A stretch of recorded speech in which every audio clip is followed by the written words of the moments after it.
Allez, sans plus tarder, on continue, on enchaîne directement avec la troisième vidéo, la troisième, oui, c'est ça. Du coup, on était où? On était en train de parler de processus de gestion de la sécurité de l'information. Du coup, quand on parle de ce processus, on parle globalement de ces deux grandes lignes de base dans le cadre de la sécurité d'un système d'information. Et on en a principalement deux qui sont la gouvernance d'un côté et la conformité de l'autre côté.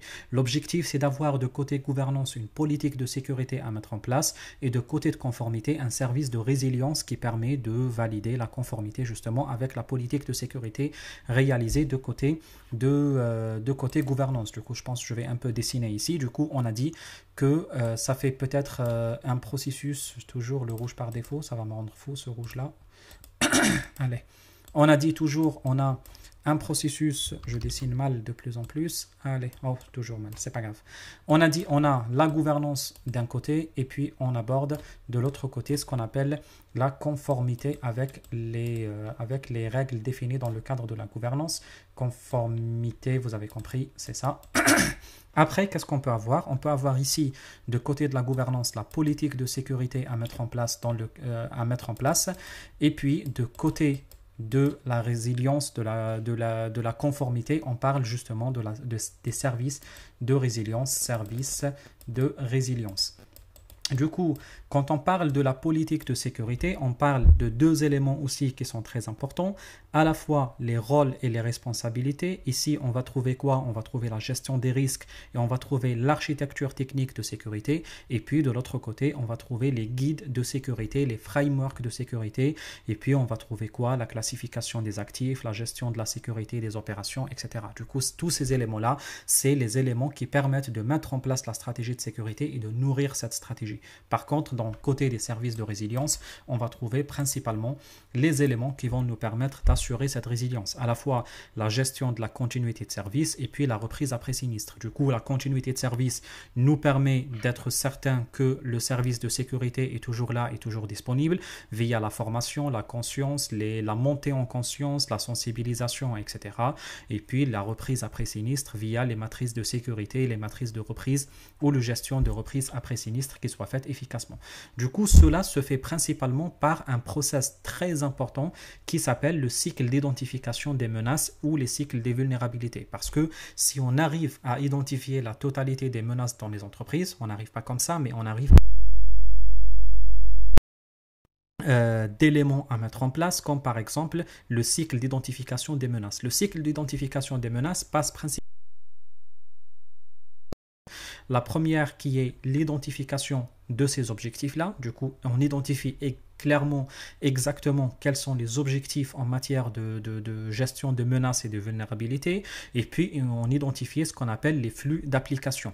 Parce qu'on identifie l'objectif, et puis après les objectifs, on va identifier clairement sur quel flux d'application exactement je vais travailler. Du coup, je prends un ensemble de flux d'application sur lequel j'identifie mes menaces.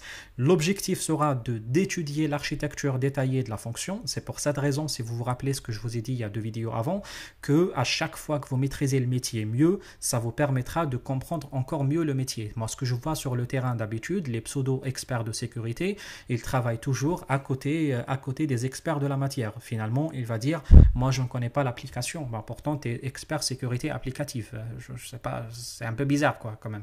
Ou un expert de sécurité réseau qui m'appelle pour lui expliquer comment il fonctionne le switch ou comment fonctionne le data center. Enfin, je ne sais pas comment tu sécurises quelque chose que tu ne comprends pas. Du coup, l'objectif ici, par exemple, c'est le fait d'identifier ce flux applicatif et puis de découper les applications. Du coup, le but, ça sera d'étudier clairement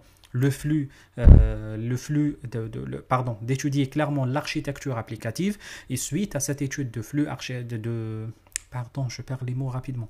C'est la fatigue, je pense, c'est les 23 heures. Ouais.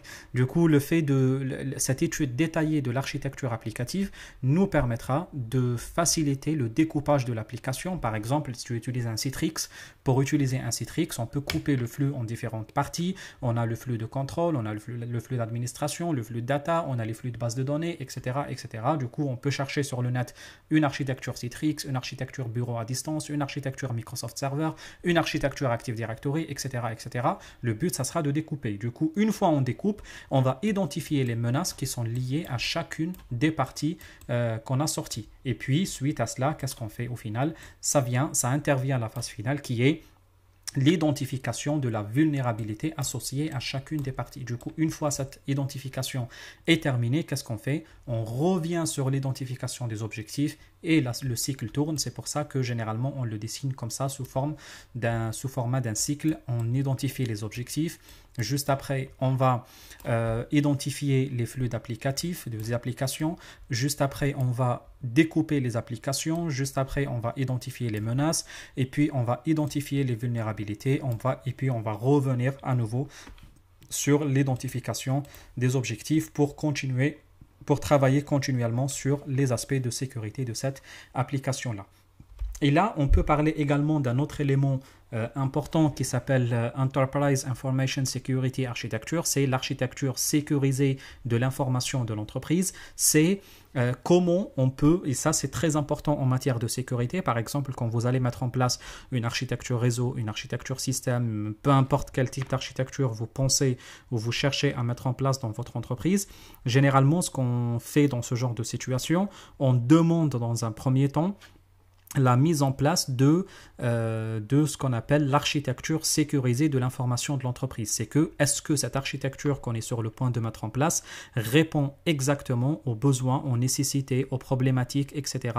en matière de sécurité dans le cadre de cette société ou dans le cadre de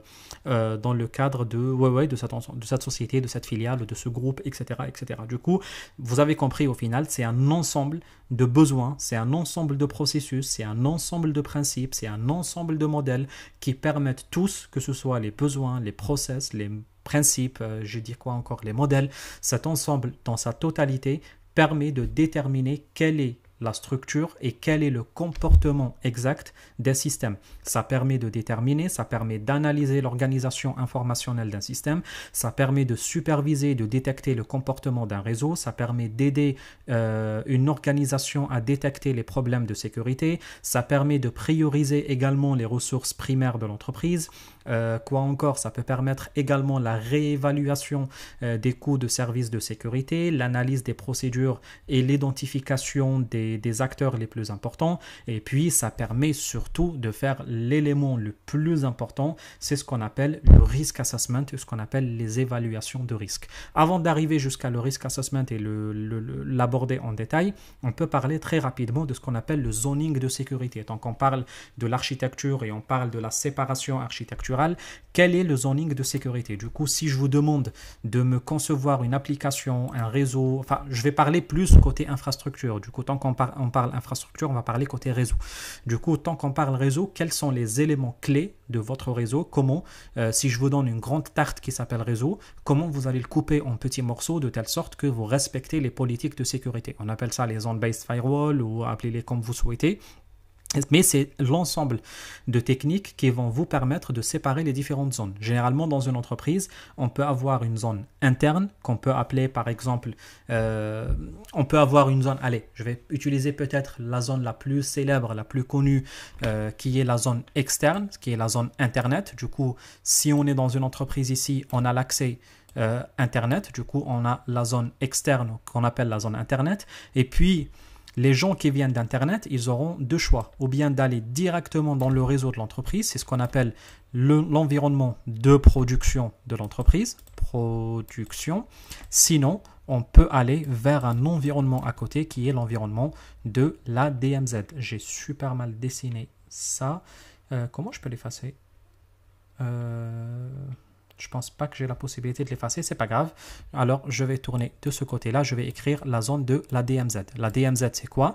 C'est la zone démilitarisée de l'entreprise, c'est la zone où il n'est pas possible de lancer des attaques parce que la totalité de trafic qui est initié depuis cette zone, il est directement ici par le pare-feu, il est bloqué, il est arrêté. Okay, c'est ce qui fait que cette zone démilitarisée, généralement, on la réserve pour mettre les serveurs qui sont face à Internet. Du coup, les serveurs qui sont face au réseau public, du coup, quand on est sur le réseau Internet, comme ça, on doit aller directement vers la zone démilitarisée et ne jamais autoriser le trafic de passer comme ça vers l'intérieur. Et puis, on peut avoir d'autres zones, comme par exemple la zone de management. Généralement, dans les entreprises qui se respectent et de taille très importante, on sépare une zone à part pour le management. Autrement dit, tout ce qui est flux de trafic qui permet de gérer le réseau. Management. Du coup, ça, si vous n'avez pas une très grande entreprise avec une valeur ajoutée, faire ça, ça risque de vous coûter énormément d'argent.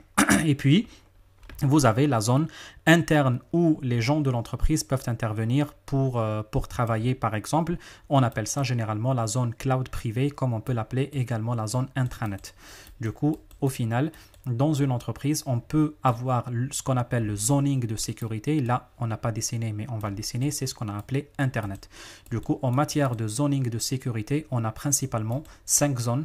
La zone Internet, qui est la zone extérieure, et on va la traiter, on va travailler avec. La zone intranet, qui est la zone applicative accessible par les gens de la production. La zone de management, qui est réservée à la gestion de tout le système d'information, comme les logs, les messages de surveillance, de sécurité, les plateformes de supervision, de monitoring, etc., etc. Et puis, vous avez dernièrement la DMZ, qui est la zone qui est à l'intérieur de l'entreprise, mais qui est accessible depuis l'extérieur de l'entreprise. Principalement, c'est les 5 zones qui doivent nous intéresser le plus en matière de sécurité quand on met en place une architecture de sécurité des systèmes d'information. Également, un des éléments les plus importants en sécurité à aborder, c'est ce qu'on appelle les roues de sécurité. Du coup, la roue de sécurité ou la roue de Deming, je pense que c'est quelque chose que tout le monde connaît. C'est exactement la même route Deming si vous faites les cours de qualité. Je ne sais pas si Google la connaît ou pas. Enfin, je rigole là, c'est certainement qu'ils la connaissent. Attendez, j'efface ça. Du coup, on va avoir ici des informations détaillées sur ce qu'on appelle la route Deming ou la route PDCA, Act, Plan, Do, Check, Act. Du coup, c'est principalement la même chose. En sécurité, on commence toujours par ce qu'on appelle le plan. C'est le fait d'identifier les risques, c'est le fait d'élaborer les objectifs à atteindre en matière de sécurité. Et puis, une fois on identifié quels sont les risques qu'on a, quels sont les éléments qu'il faut mettre en évidence. Allez, je dessine ici. On est là, on est dans la phase plan. Quels sont les éléments? J'identifie les objectifs, j'identifie les ressources, je communique, etc., etc. Et puis, on va passer à l'action d'après qui est do. Et do, c'est quoi? C'est passer à l'action. Malheureusement, ce genre de choses paraît très simple. Mais croyez-moi, le mettre en place, ça prend des années, des mois. C'est des cycles d'information, c'est des investissements, c'est des gens qui veillent à ce que ça soit respecté, etc. Si vous laissez un technique tout seul, il va directement ouvrir un pare-feu et commencer à faire n'importe quoi dedans, sans jamais planifier. Les techniques, c'est des gens qui savent super bien parler à des machines, mais qui ne savent pas du tout parler à des humains. Du coup, planifier, identifier des objectifs, les capacités de réflexion, etc., c'est vraiment pas ce qui les intéresse. Et ça, ce que j'essaye de vous faire éviter justement, parce que l'objectif d'un vrai technique, c'est de ne pas rentrer dans la technicité, mais d'avoir les notions d'architecture, les visions globales, identifier des objectifs, élaborer clairement quels sont les risques que tu cherches à identifier, pourquoi faire l'action, etc., etc. Et puis, une fois on a fait les opérations, du coup, on met en place les mesures de sécurité, on passe à l'étape d'après qui est la phase de surveillance, la phase de check, de vérification. Parce que si je mets en place tous les jours, alors que je ne sais même pas si ça fonctionne ou pas, je vous donne l'exemple le plus bête dans la matière, et prenez une société qui fait tous les jours des politiques de sauvegarde, mais elle n'a jamais restauré. Elle n'a jamais testé à restaurer, elle n'a jamais osé à restaurer. Du coup, un jour où les données sont vraiment compromises dans l'entreprise, cette entreprise va se rendre compte que on avait un petit problème, monsieur, c'est que la sauvegarde ne fonctionnait pas bien et on ne savait pas. Oui, mais sauf c'est problématique. Du coup, il faut que tu fasses toujours des audits, j'ai aimé cette photo, c'est pour ça que je l'ai téléchargée elle. Du coup, il faut que tu fasses toujours des audits, il faut que tu fasses toujours des analyses, des améliorations, des inspections, des vérifications, etc., etc. Et puis Act, c'est la dernière phase de l'opération, c'est l'amélioration continue. Du coup, pense à l'amélioration. Suite à ces opérations, quand tu checkes, tu vas certainement découvrir des bugs, des erreurs, des soucis, des choses qui ne vont pas. Du coup, dans le cadre de process d'amélioration continue, du coup, tu vas mettre en place de l'amélioration, les actions préventives, les actions correctives, etc., etc., etc. Du coup, on a parlé de ces éléments les plus importants pour moi, je pense. De quoi attendez, on a parlé de processus de gestion de la sécurité de l'information, on a parlé de cycle d'identification des menaces et des vulnérabilités, l'entreprise Information Security Architecture, on a abordé, le zoning de sécurité, on a abordé, la roue de sécurité, on a abordé, et puis on va parler d'un élément. Qu'est-ce qui se passe? Puis on va parler d'un élément très important en matière de sécurité qui s'appelle la sécurité physique. Et c'est la sécurité physique, c'est malheureusement, qu'est-ce que j'allais dire, la chose ignorée le plus par les gens qui pensent faire de la sécurité informatique. Je parle plus de débutants, hein. Si vous êtes un peu expert, vous connaissez la sécurité physique, vous la maîtrisez, vous savez faire, etc. Il n'y a pas de souci. Je parle principalement souvent des débutants qui omettent d'aborder le sujet lié à la sécurité physique. Pourtant, c'est la première couche ou la première ligne de défense de sécurité au sein d'une organisation. Imagine-toi une société qui assure une sécurité physique extraordinaire. Du coup, les équipements sont bien protégés, sont bien cachés, personne n'a le droit d'y accéder. Les caméras de surveillance, les types d'accès, les RFID, et puis il y a ce qu'on appelle la sécurité électrostatique, la sécurité contre les inondations, l'eau, bref, les courants électriques, que quelque chose tombe dessus, etc. Bref, tous les éléments de sécurité. Bah, c'est très bien. Déjà, tu as rendu la vie impossible à un hacker qu'il arrive jusqu'à tes machines et puis faire ce qu'il veut. Moi, je me rappelle, on le voit tous les jours dans la vie des entreprises, les salles machines, les locaux sont ouverts, la sécurité n'est vraiment pas quelque chose qui les intéresse. Il suffit d'avoir un badge d'un collègue et puis tu rentres et puis tu peux passer toute la journée dans les locaux techniques, personne ne te cherche, etc., etc. Alors que malheureusement, c'est pas vraiment de la sécurité physique, ça. Après, je répète, ce genre de choses se mesure. Si on parle évidemment d'un petit switch, là récemment, je suis allé dans un hôpital dans la région parisienne, pourtant dans un endroit un peu chic de Paris, de la petite banlieue parisienne, et j'étais un peu surpris parce que quand je suis rentré aux toilettes, j'ai vu les switches, j'ai regardé bien les équipements. Quand même, il y avait des équipements, hein. Il y avait, bon, je ne vais pas détailler, c'est pas bien, mais il y avait quand même la baie avec énormément de produits qui étaient dans les toilettes. Du coup, il y avait une très grande salle un peu de toilettes, c'était, je crois, des toilettes adaptées pour handicap, et puis ils ont profité un peu de l'espace pour installer la baie. Du coup, les gens rentrent aux toilettes, et dans les toilettes, il y a les machines à côté. Du coup, tu peux éteindre les switches tranquille et rentrer chez toi. Pas que les switches, hein. Il y avait même des équipements un peu plus poussés. Vous voyez, c'est que du coup, t'as beau installer des pare-feux, t'as beau installer ce que tu veux, t'es dans un hôpital, c'est ouvert, tout le monde rentre. Là, on parle même pas des hackers, juste un fou, juste quelqu'un qui est dans les toilettes. Vous voyez, un hôpital, il y a des gens malades déjà. Du coup, malade, c'est qu'il est déjà agacé, il est déjà énervé, et en plus, t'as le bruit, les machines qui soufflent dans les toilettes. Il va dire, mais écoutez, je vais éteindre ça m'embête là, je vais rester à l'aise dans mes toilettes. Et voyez le résultat. Du coup, la sécurité physique, elle est ignorée parfois même par des experts, parfois même par des entreprises. Et c'est dommage, c'est vraiment dommage, parce que ça permet d'assurer la sécurité environnementale, ça permet de prévenir l'accès non autorisé, ça permet de contrôler les accès, que ce soit en matière de sécurité, des alarmes, etc. Et du coup, et ça se fait à travers des normes, à travers des règles, à travers des compétences. Il faut installer des systèmes sans coupure, il faut installer des systèmes de sécurité et d'alarme qui sont très avancés, il faut appliquer des plans de maintenance préventifs, il faut utiliser des chemins de câbles qui sont... Alors là, les chemins de câbles, j'ai des histoires à raconter en matière des chemins de câbles, ce qu'on voit, les catastrophes qu'on voit dans les réseaux. On voit des entreprises qui utilisent la double alimentation. Je vois des clients qui disent « Ouais, moi, il me faut la double alimentation. Sans ça, j'installe pas. » Et puis il installe les deux prises dans la même rallonge. Je rigole, mais ok, bon bref, on t'a vendu une nouvelle alimentation, tant pis pour toi, mais c'est un peu de la blague, quoi.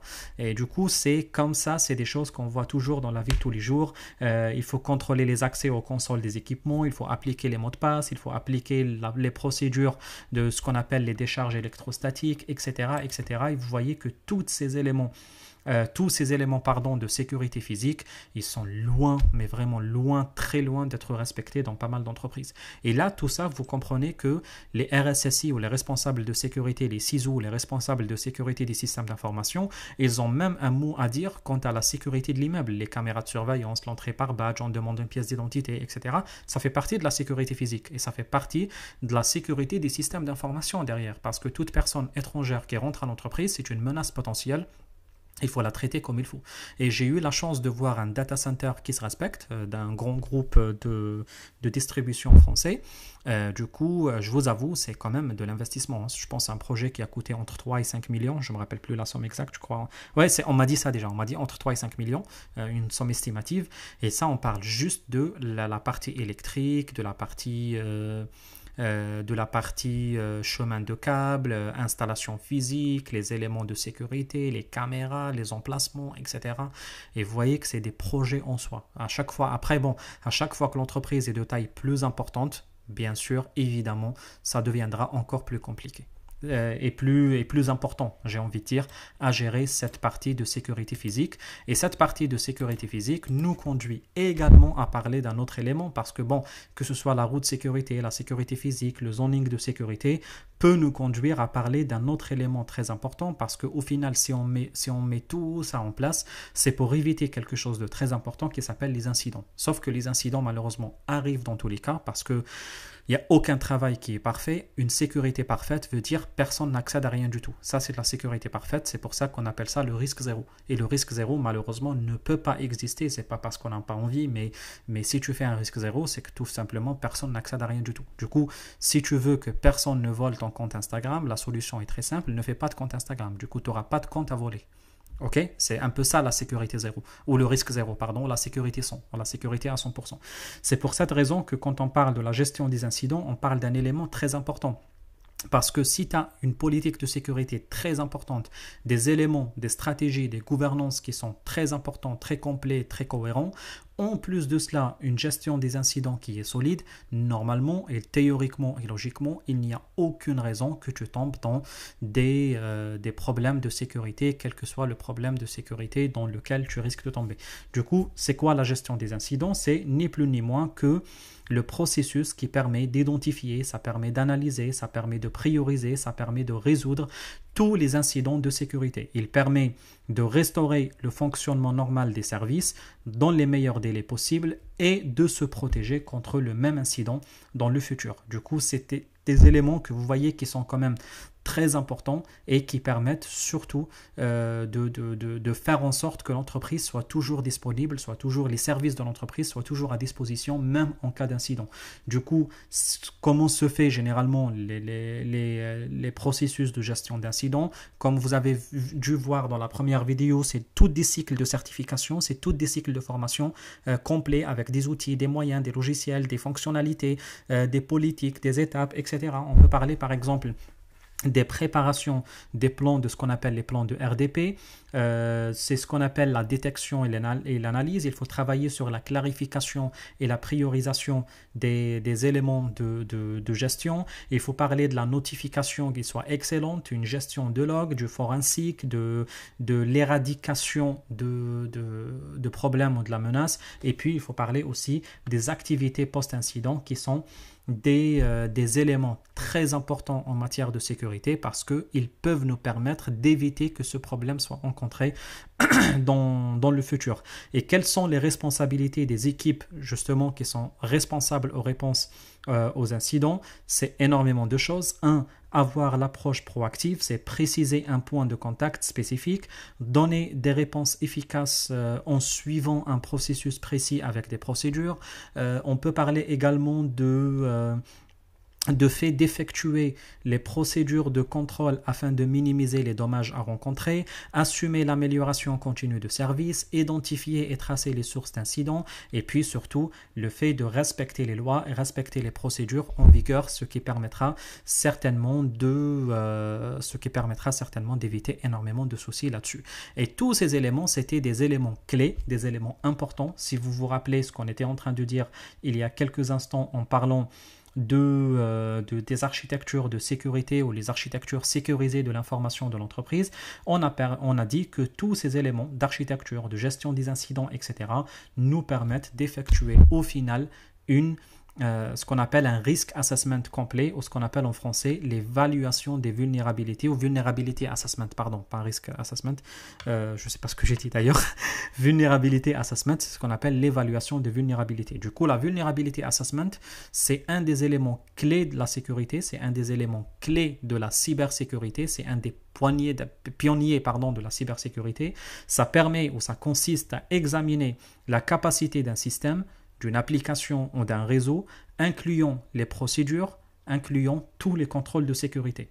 Pourquoi faire ça? C'est pour la reconnaissance et la clarification de la sécurité, ça permet également d'identifier clairement les menaces, ça permet de prédire l'efficacité et surtout ça permet de mesurer la sécurité. Si on fait une évaluation claire des vulnérabilités de l'entreprise, on peut savoir quelles sont les mesures de sécurité précises qu'on puisse prendre en considération, qu'on puisse mettre en place dans le cadre de l'entreprise. Généralement, dans la vulnerability assessment, il n'y a pas d'exploitation. Ce n'est pas le but. Le but, c'est uniquement d'évaluer la vulnérabilité dans le cadre de l'entreprise. Et on peut avoir énormément de types. Vous l'avez, je pense, compris tout seul. On ne parle pas que de vulnerability assessment d'un réseau. Ça peut être basé sur les hosts, ça peut être une vulnerability assessment passive, ça peut être active qui se fait en interaction avec les hosts, ça peut être du network assessment, autrement dit on travaille principalement sur les parties réseau, ça peut être applicative au software, c'est ce qui fait qu'on travaille principalement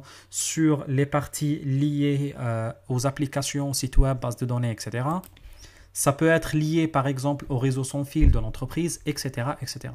Du coup, cette vulnerability assessment se fait à travers ou par le biais, ou je ne sais pas comment utiliser le terme exact, de différentes méthodologies. Du coup, il y a ce qu'on appelle la méthodologie complète de la vulnerability assessment. Ça se fait principalement la vulnerability assessment en 3 grandes lignes.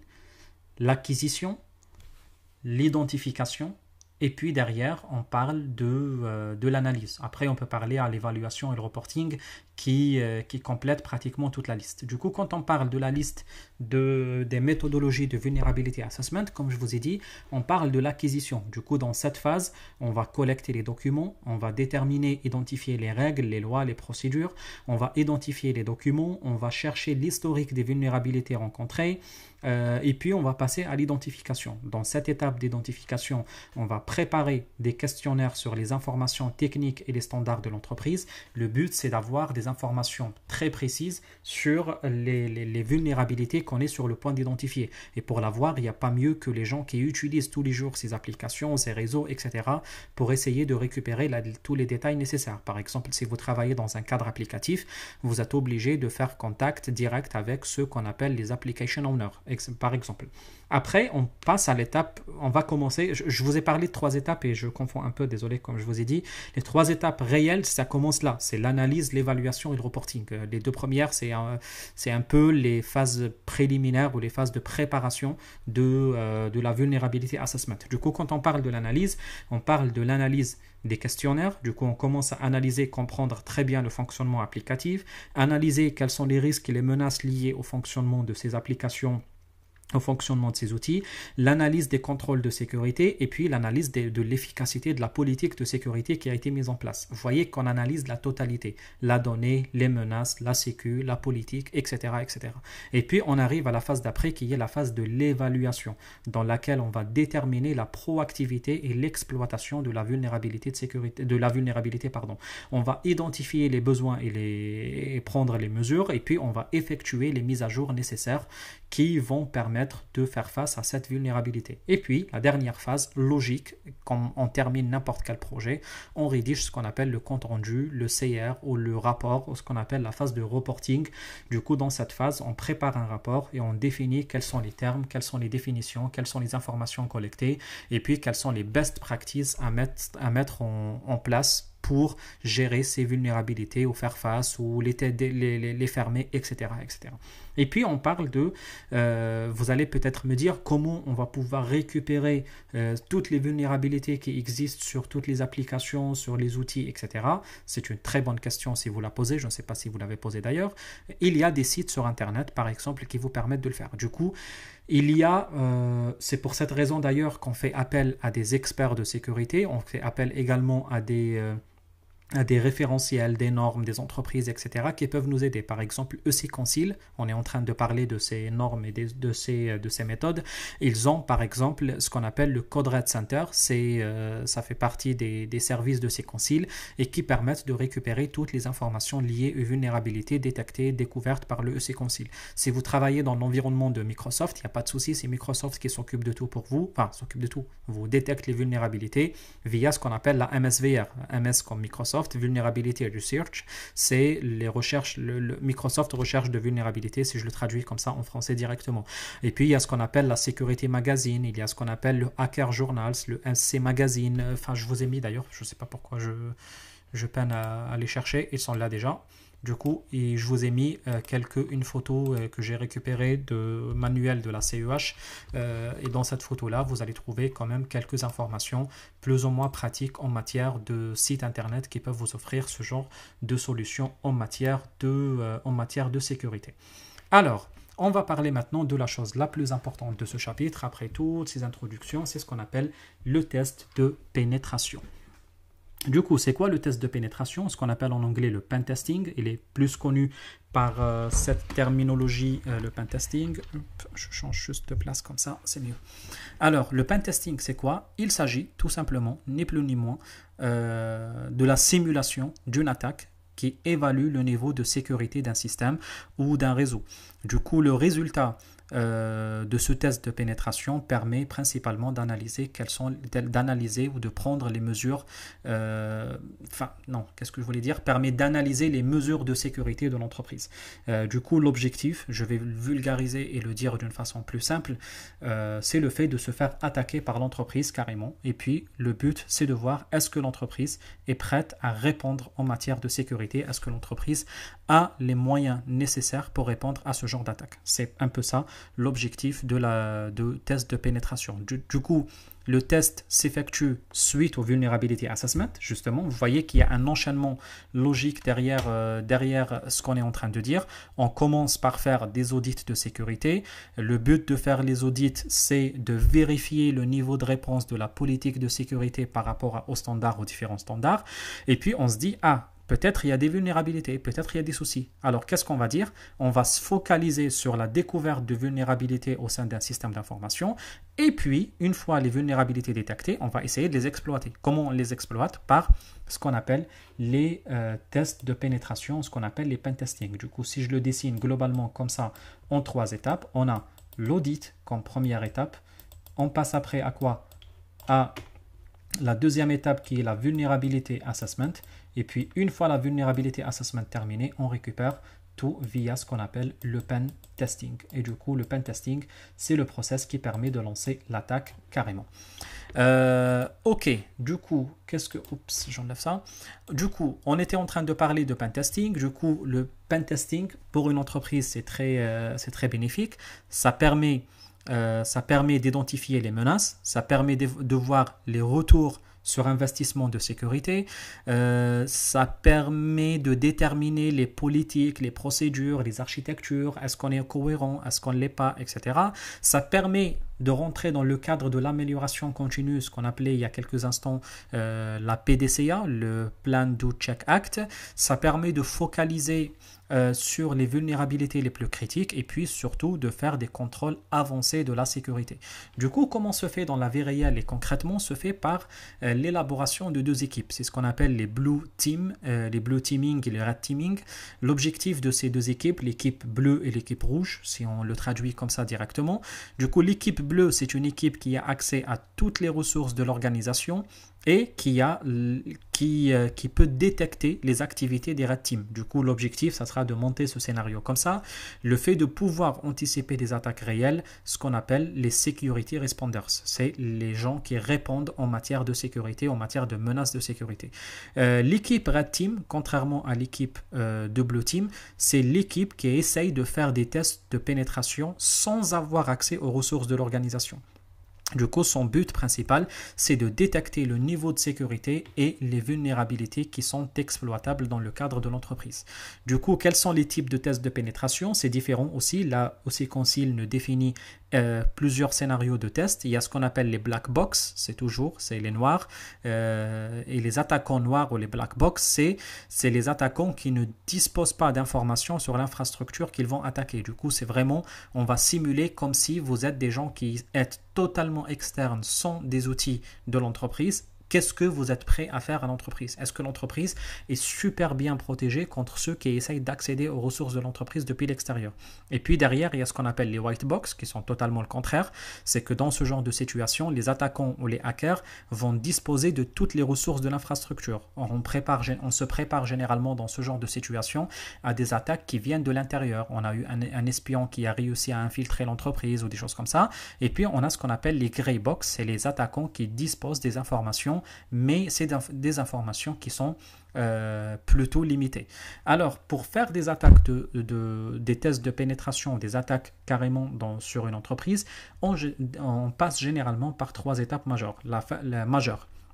La phase de pré-attaque, la phase de l'attaque et la phase de post-attaque. Du coup, la phase de pré-attaque, c'est comme son nom l'indique, c'est le fait de planifier l'attaque, de préparer l'attaque, de déterminer la méthodologie, la stratégie, récupérer les informations de réseau, etc. Et puis, la phase de l'attaque, c'est la phase dans laquelle on va passer à l'action. C'est essayer de faire la reconnaissance, de faire les attaques d'accès, de faire l'escalade de privilèges, d'exécuter, d'implémenter, d'installer des logiciels malveillants, etc., etc. Et puis, il y a la post-attaque. La post-attaque, c'est la phase de reporting, c'est la phase de clean-up. On va effacer tout ce qu'on a fait et puis on va rédiger les rapports nécessaires à l'attaque dans le but de l'amélioration de l'entreprise pour leur dire comment l'entreprise ou comment les gens de l'entreprise doivent se protéger dans le futur. Vous allez me dire, mais ok, mais quelle est la méthodologie? Qu'est-ce que je dois attaquer? Qui je dois attaquer? Comment je dois faire? Etc., etc. Et cela, justement, il y a des normes qui sont là pour cela, pour répondre à cette question. On a vu dans le cadre d'une des formations une norme très importante qui s'appelait le WASP. Et comme je vous ai dit, on n'a pas vu la totalité de ce que couvre le WASP, mais on a vu quand même une bonne partie. On peut voir rapidement, très rapidement, la méthodologie WASP. Elle existe. WASP Top 10. Et on a vu que le WASP Top 10, c'est le type d'attaque qui va nous permettre d'identifier quelles sont les attaques les plus importantes pour un environnement, une infrastructure web d'une entreprise. Par exemple, ici, l'objectif de l'OWASP, c'est cet organisme-là qui prépare ou qui fait face à des attaques web. L'objectif, c'est de se mettre à jour à chaque fois et de définir quels sont le top 10 des attaques contre lesquelles une entreprise doit se protéger. On a fait quelques-unes, on a fait les injections, on a parlé rapidement de la sécurité web avec quelques soucis des injections, etc. Mais on n'est pas allé beaucoup plus loin que ça. Le but, c'était de faire juste une introduction à la sécurité web. Du coup, là, ici, on parle par exemple de Broken Access Control, c'est le fait de ne pas faire ou de faire un mauvais access control vers les datas de l'entreprise ou les datas de site web, les échecs cryptographiques, les injections, les problèmes de sécurité de design de site web, du coup un site web qui est super mal designé, les sécurités mal configurées, les vulnérabilités outdated components, du coup on a des éléments vulnérables plutôt, du coup on a des éléments des composants de site web qui sont outdated c'est que c'est très ancien, qui sont plus d'actualité, authentification failure, du coup des systèmes d'authentification qui sont pas bien, les logiciels et les pannes liés aux intégrité de données, bref, vous avez compris. Du coup il y a généralement un organisme qui gère tous ces éléments là, qui vous dit chaque année quel élément de sécurité monte en importance et quel élément de sécurité recule par rapport à l'autre. Et puis il y a d'autres méthodes, il y a énormément de méthodes, il y a par exemple la OSS-TMM qui est une méthode open source mais qui est plus dédiée, qui permet plus de mettre en place des tests avancés au niveau de contrôle de sécurité réseau. Du coup, si vous faites de la sécurité des réseaux, vous êtes vraiment dédié à la sécurité des réseaux, vous pouvez parler de la OSS-TMM qui est français PDF. Ah, bah, c'est bien, on va chercher. Du coup, on peut avoir des informations sur cette norme-là, l'OSS-TMM. Je ne sais pas si c'est le bon fichier ou pas, mais bon, si c'est le bon, tant mieux. Du coup, bref, ce que j'essaie de vous dire, c'est que oui, c'est la norme qui permettra de proposer des techniques de sécurité contre des techniques de pentesting dans un environnement 100% réseau. Du coup, l'objectif de cette technique-là, c'est de vous offrir les best practices en matière de pentesting réseau, plus Wi-Fi, etc., le réseau, le sans fil, etc., etc. J'essaie de trouver quelque chose, mais bon, comme ça, de rechercher vite, je pense que je vais pas lire tout, je vais pas trouver tout ça. Bon, c'est pas grave. Je ne sais même pas si c'est un bon doc ou pas, ça, j'ai cherché n'importe quoi. Euh, ok, ouais, c'est bien, c'est bien. Ok, bon, bref. Ok. Du coup, il y a ce qu'on appelle aussi l'ISAF qui permet de faire des recherches et des développements sur les frameworks de sécurité. Et puis, sans trop de surprise, il y a ce qu'on appelle la méthode EC-Concile. La méthode EC-Concile, c'est la méthode qu'on va essayer de voir dans le cadre de cette formation. C'est la méthode qui consiste à faire un tour détaillé de tous les éléments de sécurité ou presque d'une entreprise et d'exploiter les vulnérabilités qui sont liées là-dessus. Du coup, on va, alors ça commence par où? Bon, on va voir tout ça, l'information gathering, les vulnerability analysis, l'external pentesting, internal network pentesting, les pentesting des firewalls, les IDS pentesting, craquer des passwords, le social engineering, les web applications pénétration test, on parle un peu de web ici, les SQL. Après, la méthode de C-Concile, c'est pas la meilleure dans la matière, mais bon, vous avez compris, c'est une méthode généraliste qui parle un peu de tout. Les routeurs et les switch penetration test, du coup, faire les tests de pénétration des routeurs et switch, les équipements de wireless, Wi-Fi et compagnie, faire des attaques de données de service, stolen laptop, PDA, etc. Enfin, autrement dit, les équipements de type téléphone, etc. Les source codes, du coup, faire des attaques via les source codes. L'attaque physique, du coup, des éléments de sécurité physique, les caméras de surveillance, penetration test de caméras de surveillance, les databases, la voix sur IP, le VPN, le cloud, les virtual machines, les WAR, enfin les logiciels malware dans tout type ou tout modèle, les virus, etc. Le log management, comment on peut profiter du log pour attaquer une entreprise, les file integrity check, l'intégrité la vérification de l'intégrité des fichiers, les mobile devices, les télécoms, les emails, les sécurités patch, les data leakage et puis au final les applications de type SAP. Vous voyez que ça couvre énormément de choses. C'est pour cette raison que je vous ai dit, je ne sais pas si on va arriver à faire tout ça dans le cadre de la formation, mais quand même, on va essayer de faire un maximum de choses, histoire d'essayer d'avancer au maximum dans la matière. Ça commence à faire un peu trop tard chez moi et je pense qu'on a parlé beaucoup et j'ai l'impression qu'on a abordé la totalité des sujets qui sont ici. Très bien, tant mieux, bravo si vous arrivez à suivre jusque-là. Dans la prochaine vidéo, on va commencer à installer l'environnement, comme ça on n'en parlera plus. On va installer les machines virtuelles, etc. Et puis dans la vidéo d'après, on va commencer par la première attaque. La vidéo d'après, je ne sais pas combien de vidéos ça va faire, mais on va commencer juste après par la première attaque qui est l'attaque de reconnaissance. Allez, je vous dis bonne soirée à tous ou bonne journée si vous regardez en journée et à la prochaine. Salut!